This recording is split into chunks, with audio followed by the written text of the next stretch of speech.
Humanly speaking, when we look back at the life of the Catholic Church in 2019, we could be disheartened.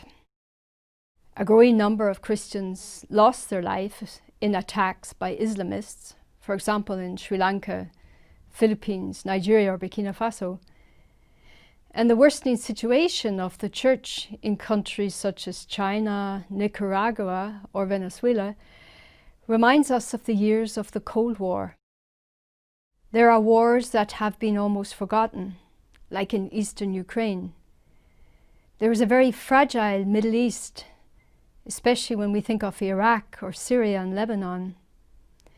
But thankfully, there was also so much good news from the Church in all parts of the world.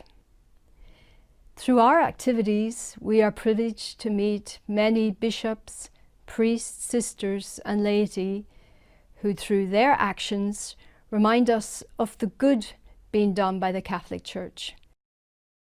ACN showed them that they are not alone, and I think that by funding more than 5,200 projects in 139 countries, we could stand by the Church in some of its greatest suffering.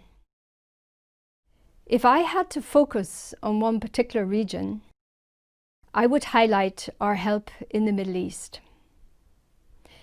It is in answer to a huge humanitarian crisis, especially in Syria, and wants to help stem the massive exodus of Christians from the region.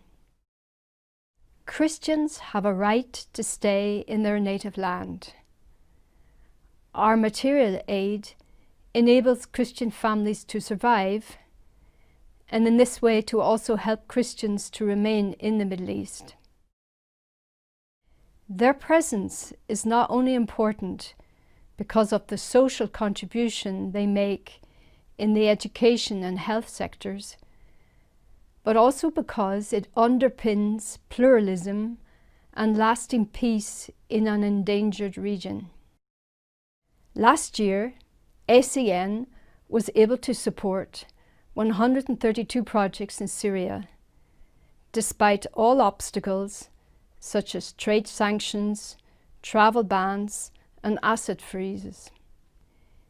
In Iraq, half of our projects were for rebuilding the social spaces of the returned Christian communities of the Nineveh Plain, parish halls, funeral halls, kindergarten, because these, in addition to the church buildings, are the focal point of the Christian's life. It is here that as a minority they can come together and support each other in a still very unstable situation.